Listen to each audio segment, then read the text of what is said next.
All right, I'm going to go over chapter 12. It's 8:21. This will take no more than a half an hour, probably less than that. So if you are following along in the book, I'm on page 517. Again, this is one of the shortest chapters in the book. In fact, 12 and 13 are both short chapters. As soon as I get done with the chapter, I'm going to give you the test review because I've already got that written.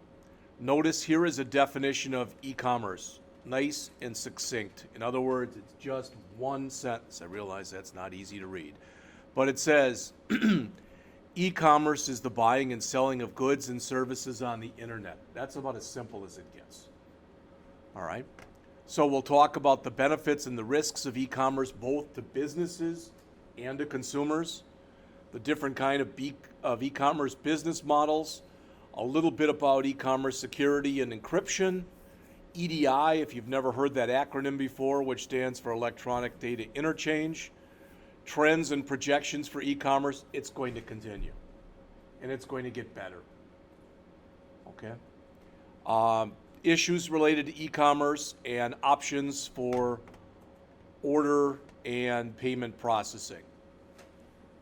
So, and please look at this. Notice this says for businesses.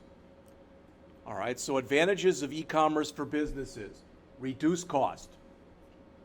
Okay? Well, you can stay open 24 hours a day. Amazon's open 24 hours a day, 365 days a year. Could you imagine if they tried to staff Amazon and instead of having an electronic, had actual people in there? All right, and I mean, they have people who work there. I get that. They have warehouses for their stuff. I saw an ad. I still get an online version of the Milwaukee Journal-Sentinel, and I saw an ad that they had for some factory or Amazon location in Milwaukee that was some kind of a warehouse, and they were, like $12 to $13 an hour. Well, my guess is the people who work at Amazon who actually program this stuff make a little bit more than that. All right. Increase customer satisfaction.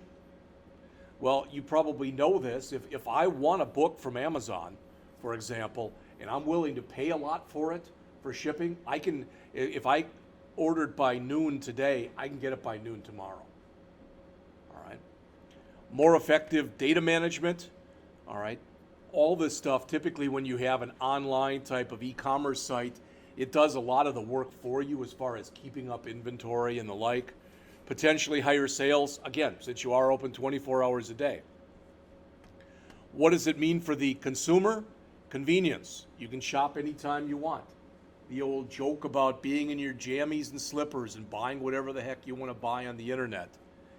Easier comparison shopping. If I decide I want to get a new laptop, I can go out to bestbuy.com, I can go out to walmart.com, I can go out to a lot of places.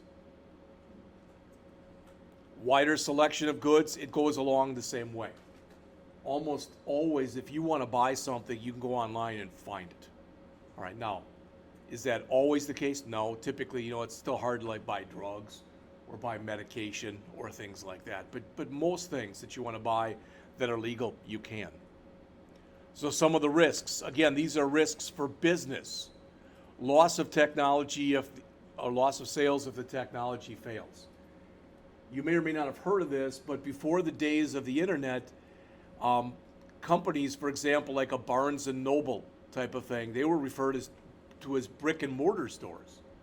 But now, Barnes and Noble, they send a lot more sales and stuff through the internet. I remember calling there a couple months ago looking for a book, and they said they had it and they'd put it aside for me. And then I called a couple weeks later for a different book, and they said they didn't have it, but they had it at a different store in the St. Louis area, and if I wanted it, that they would have it sent to them, and I could have it by the next day. All right. Fraudulent transactions. Okay. As it says, fraudulent credit card or crank orders. Customer reluctance. There's still a lot of people who don't like to buy things on the web. They don't like to give out not social security numbers. They don't like to give out credit card information, etc. And I will tell you, I've got two older brothers, and one of my older brothers has been hit 3 or 4 times. He was in the Navy, And I don't know if you remember years ago, there was an administrator in the Navy who left their laptop in their car over the weekend, and their laptop was stolen, and all of these Social Security numbers, he was one of the ones who was hit for that. Then he got hit twice, once from his bank and once from his insurance company. He even said there's probably very little about him that the whole world doesn't know, because he's been hit 3 times. Increased competition, as it says, because the overhead can be much lower, a company operating out of a basement can be just as impressive. You know, if you have a nice website, people will believe in you. Some of the consumer issues they talk about here, security issues. All right? If you don't know this already, if you ever go out to a website and you're going to buy something, that up here, as you see, and we've got up here, you can all see this, in the address bar, whenever they start to ask you for information, that should change. If it was previously an HTTP, it should change to an HTTPS, meaning secure socket layer. All right, really today it's transport socket layer. But the idea is if it says that, it should be more secure. All right, doesn't mean people can't get to your stuff, but it should be more secure.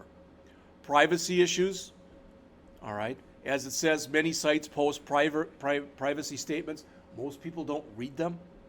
And again, with a lot of them, it says that if you sign up for a service or whatever, that they can take your email address and your name and they can sell it to third-party companies. And a lot of places do that. Purchasing based on photos and descriptions, you know, as they say, there's nothing like being able to touch something. All right, if you're going to buy it. And returns, I know that, I don't know how it is right now, but I've got a niece and she's a very nice kid. She's almost 40, but I still call her a kid.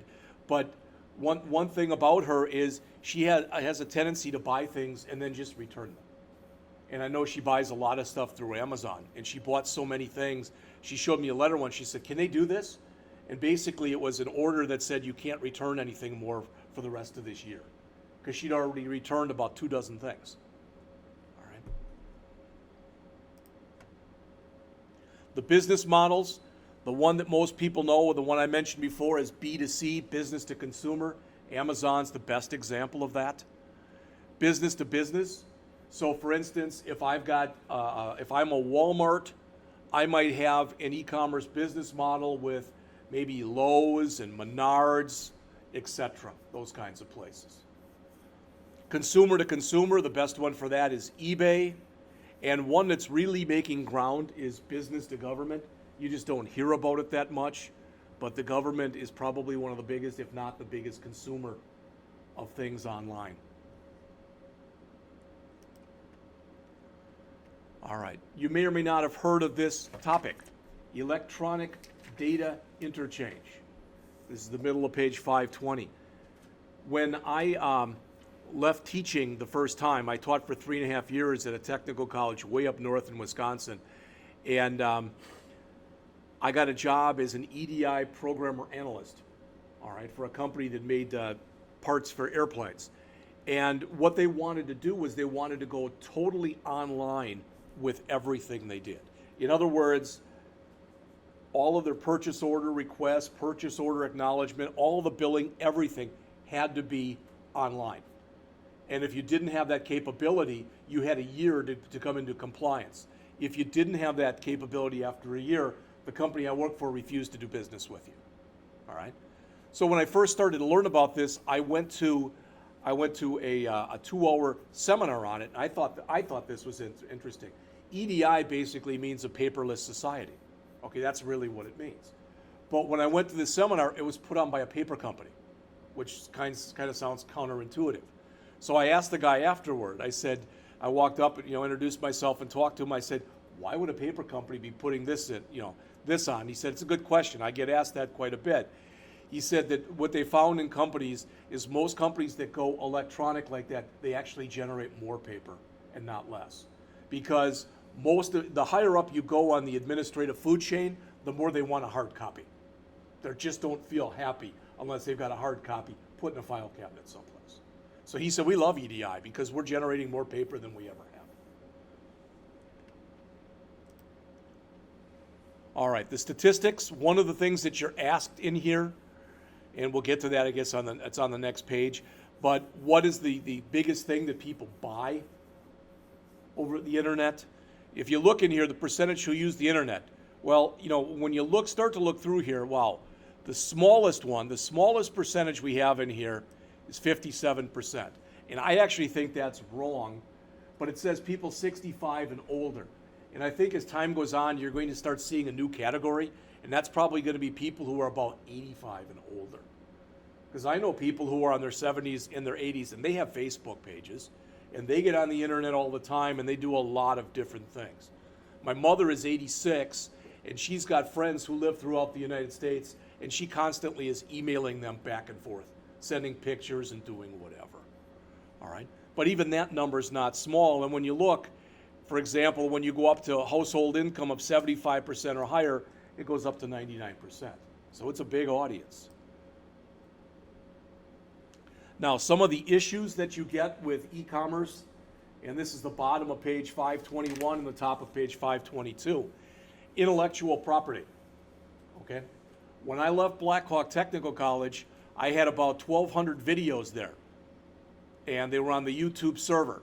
And Blackhawk's their policy is if you create the stuff using any Blackhawk equipment, or if you create the stuff while at Blackhawk during your workday, it is yours and it's Blackhawk's.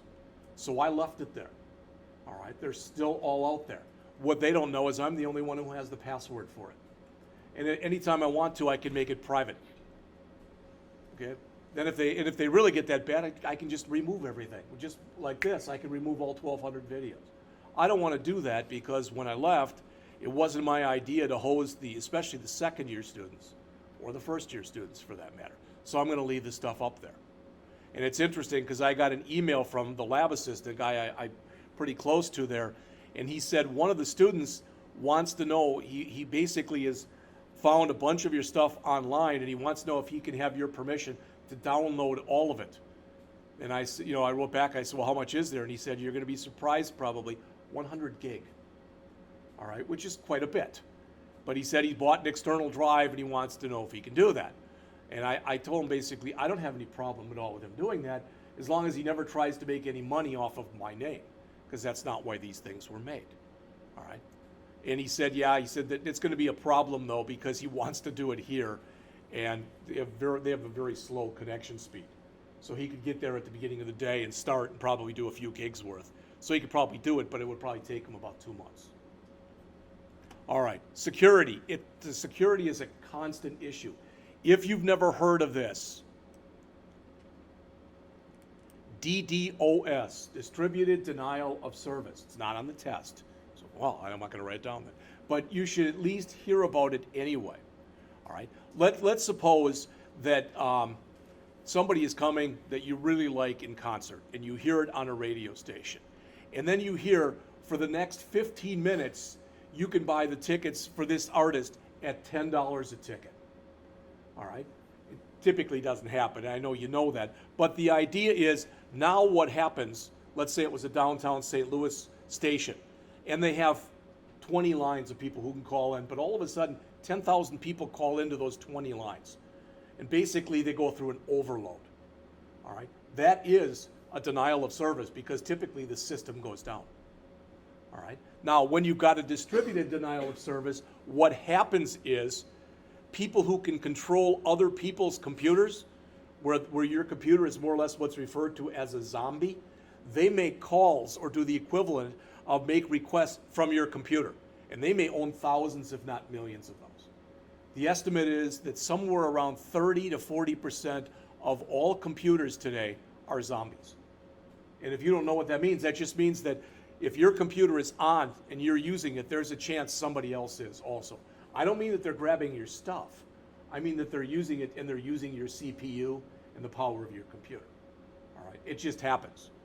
I had a student a few years ago who said, okay, I get that, I just bought a new computer, but what do I do then? How do I keep that from happening?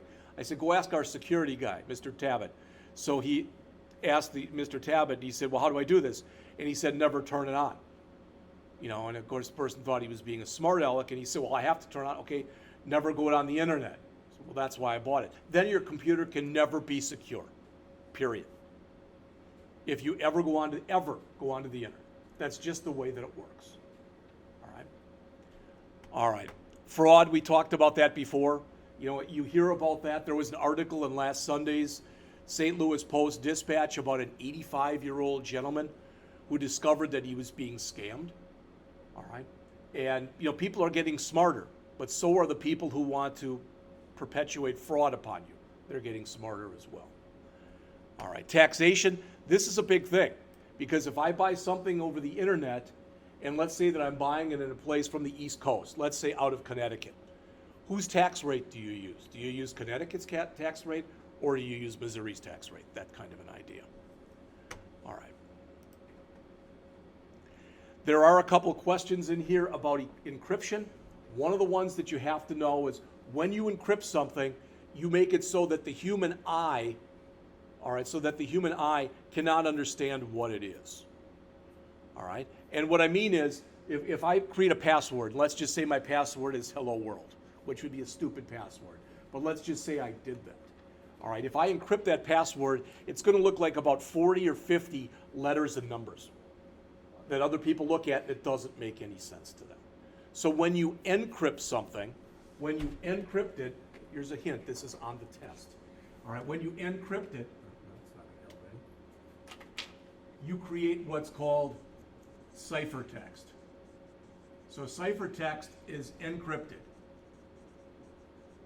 And I don't know if this one's on the test or not, but when you unencrypt, it's called clear text. I know the first one is on the test. So you should know the difference between ciphertext and clear text. All right. So when you go through and you start talking about encryption, there's different ways that you can do encryption. This is mentioned on the bottom of page 522. The author says first, in this first example, there's symmetric key encryption. Both the encryption and the decryption use the same key. All right? And the idea is, it says, because the key must be kept secret from others, both the sender and the receiver must know the key before they communicate.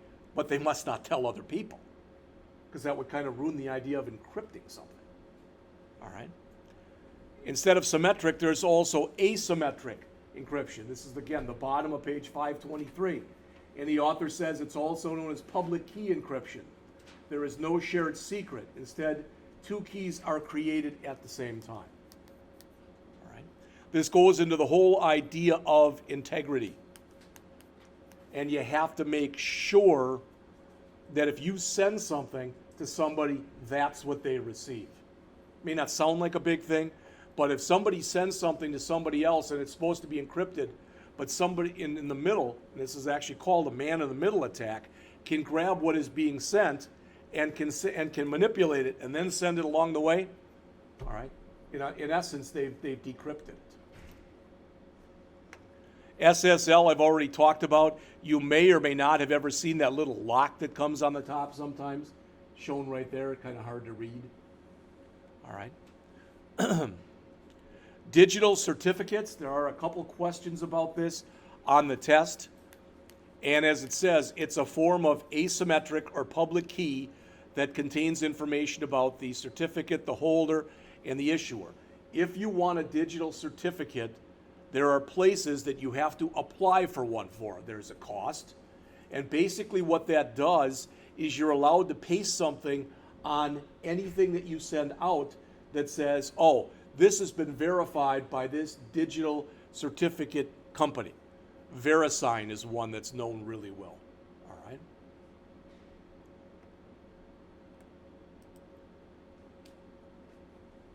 A couple other things that are discussed in here. This is 12.7, bless you. On the bottom of page 528, the top of page 529, order and payment processing.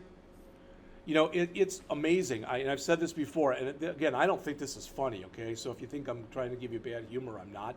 I'm amazed.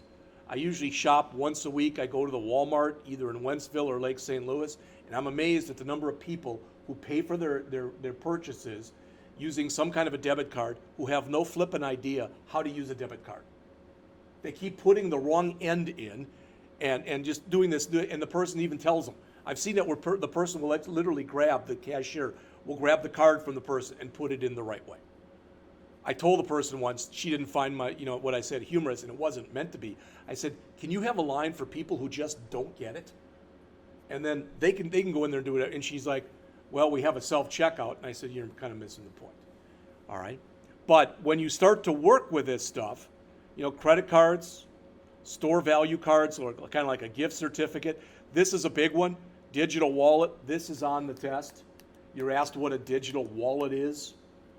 All right, it says it's a virtual wallet that can be used for mobile or online payments. The other thing that's down here, this is also on the test. You're asked what NFC is. NFC, which is an acronym for Near Field Communication. It's a short-range wireless communication that uses radio frequency to share information between different types of devices. Things like card readers. All right. It's funny, I can tell you this. I've never had a debit card in my life. I have a credit card that I use, but it's about the only time I use it is when I get online. I buy a lot of stuff to learn different kind of computer languages and packages, etc., online. Other than that, I don't think I pull it out to use it for anything. All right, I've never had a debit card. Don't feel the need to do this, but again, everyone's different today. I know my middle daughter twice has left the bank and has left her debit card inside of the reader. All right, I don't know how you can do that, but she's done it anyway. Digital cash, as it says, it serves as a substitute for government-issued currency. Maybe you've heard of things like Bitcoin. All right. And the chapter ends with, because we're just about finished, on 528, talking about different e-commerce storefront solutions. You can literally set yourself up with an instant online storefront. Literally. So if Amin decides, he's got a ton of baseball cards and he's going to have his own shop where he sells rare baseball cards, he can set something like that up probably in 15 minutes to an hour. He can have a very professional looking site. All right, if you buy one of these kind of sites in a box, a couple of the things that, just so you know, typically, if they're free like that, you only have a certain number of motifs you can use. So you might not be able to change the color. You might have a choice of 4 or 5 background colors or whatever, and you can't change them. All right, you can use those and nothing else. You might have a limited number of products that you can sell. All right, that's the downside. The upside is it's free. All right, to some people that's not good enough, so they buy off-the-shelf shopping software. It's interesting, tonight we have a meeting of our advisory committee, so I have to drive down to St. Louis this evening. And I'm going to talk to Evan while I'm there about a few different things. And one thing I'd like to talk to him about is eventually I'd like to see us teach a class in PHP, which is a server-side programming language. Next semester, or no, in fall of next year, you'll take a class in ASP.NET, and it's a good language. All right, and I know that when they talk to people around the St. Charles County area, they said they wanted people to get ASP.NET. I understand that. But if you look online, I was doing some reading on this yesterday. I could bring the article up, but I'm not going to. It's called, Is PHP Dead? All right, and the answer was no. And one of the ways that they were showing that was they looked at all of the major websites around the country that are e-commerce type of sites. 66% of them use PHP. That's 2 out of every 3. 16% use ASP.NET. There's a big disparity. That's a 50% difference. So you might say, well, then why don't we teach PHP? Because the people on our advisory committee said there are more jobs around this area for people who have C# experience and ASP.NET than there are people with PHP. All right. Whereas if you wanted to maybe go someplace else, PHP might be better in the long run. Now, I've already talked to Charles about this. I told him I'd love to teach even, this summer, a PHP class here. He said the big problem we have is this room, they start the hardware programs, they start sections of them in the summer. So this room is already being used in the summer, so is that room. So there's really no place for me to go. I told him I'd go to another room. I don't care. As long as there are computers in it, it wouldn't bother me. Or if it was a room that didn't even have computers and students could come in there with their laptops and have connections. And he thought that was an interesting idea, but he didn't say yes or no. So, if you don't like the off-the-shelf, you can get a custom-built solution where you're going to end up paying more money, but somebody builds for you exactly what you want. All right? And if you look on the screen here, this semi-custom built solutions on a budget, that's a combination of the off-the-shelf and the custom built. So in other words, they'll build it for you, but it's possible for you to go and take it and make changes to it. When I worked for Woodward Governor Company as an EDI programmer analyst, what I had to do was I had to make sure that I helped them choose their EDI software. And what I had to make sure that that any company, because a lot of the companies that I went and researched were smaller companies.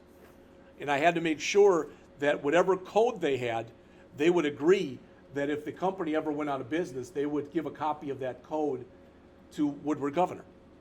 All right, Woodward Governor is a multi-million-dollar company, and some of these companies that I was dealing with were million-dollar companies, not multi-million-dollar companies. They were afraid if they went under, what are they going to do? What's Woodward Governor going to do then? All right. So I think that's pretty much it. Again, as I mentioned, here someplace.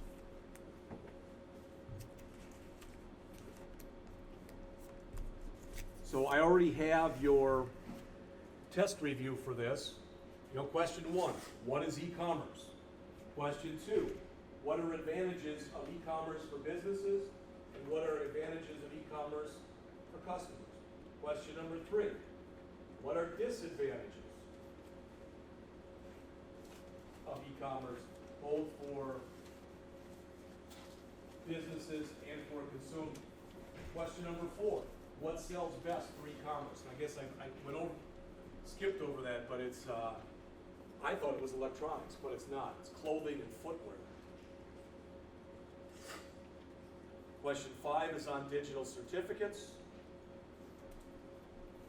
Question 6 is what's a big e-commerce issue? And that's currency.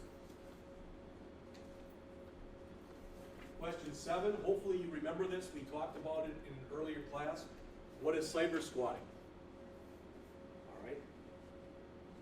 Question 8, disadvantages of instant online storefronts. We already went over those. Hopefully you'll be able to go through this very quickly. Remember, tomorrow is the test for Chapter 7 and 9. Here's a surprise. It's going to be very similar to your last test without Bootstrap. All right? You are going to be expected to basically create a site. That said, what you're going to be graded on this time, among other things, is the professionalism of the site. All right? So again, I've said this to you before, not family pictures, not pictures of you partying or whatever, and I don't mean that you've been putting that stuff on there. Now, the other thing, and Evan's going to show me this tonight, supposedly, is he's going to show me, so I can show you, how we can upload these things. And actually, we're going to take all of your websites, and they're going to be put on the Rankin server. All right? What that means is they'll be publicly accessible by other people. That's another reason. Don't put anything private out there, please. But again, you will be graded based on the criteria, as you've been shown before, but also the professionalism, that the site has. So it'll be all that stuff. All right? So that'll be tomorrow. Okay? Then on Friday, we're going to start working on a project as a class. And I'll be showing something on the screen. It's going to be very important that Friday, Monday, and probably Tuesday, you're here. Because what I'm showing you is something that I can't make copies of. And I technically can't even tape it. So if you're not here, I don't know what you're going to do. Okay? It's not a warning, I'm just telling you, I don't know what you're going to do. Okay? All right, so the rest of the period then is yours.